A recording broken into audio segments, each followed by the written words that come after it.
Welcome back sa akin channel. Narito na naman tayo para sa pinakabagong balita mula sa mundo ng politika. Matinding hakbang ay pinatupad ng korte matapos lumabas ang mga ulat ng posibleng magulong sitwasyon sa palasyo habang mainit na iniimbestigahan si Kuting. Dahil dito inutusan mismo ng mga generals na army na magtalaga ng mas maigpit na pagbabantay upang matiyak ng seguridad at hindi mapasok ang mga taong may masamang balak.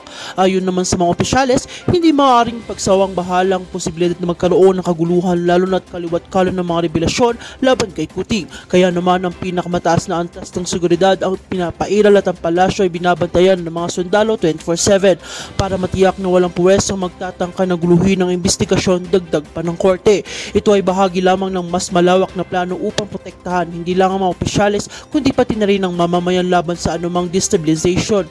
Maigpit ang bilin ng mga alerto at huwag hayaang makalusot mga sino man na posibleng magsagawa ng karahasan. Samantala marami naggulat sa biglang aksyon ng korte sapagkat hindi ito karaniwang pinapatupad maliban na lang kung seryoso ang banta. Para sa ilang eksperto, malinaw na malaki ang bigat ng kaso ni Kuting at ayaw ng pamahalaan na may mangyaring aberya habang nasa proseso ng investigasyon.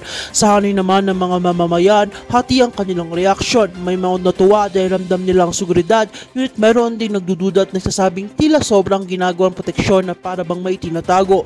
Gayun pa man naninindigan ng korte na lahat ng ito ay para sa kapakanan ng bayan.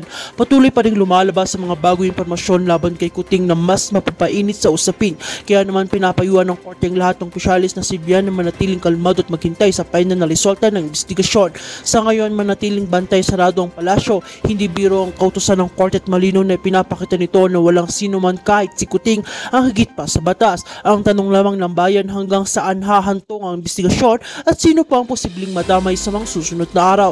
Kaya manatili kayong nakatutok dito sa akin channel. Sa bawat pag-ikot ng mga kaganapan, kaming inyong magiging sandigan sa paghatid ng walang kinikiling na impormasyon. Huwag nang kalimutan i-like at i-share at i-subscribe para lagi kayong updated sa mga maiinit na balita mula sa mundo ng politika.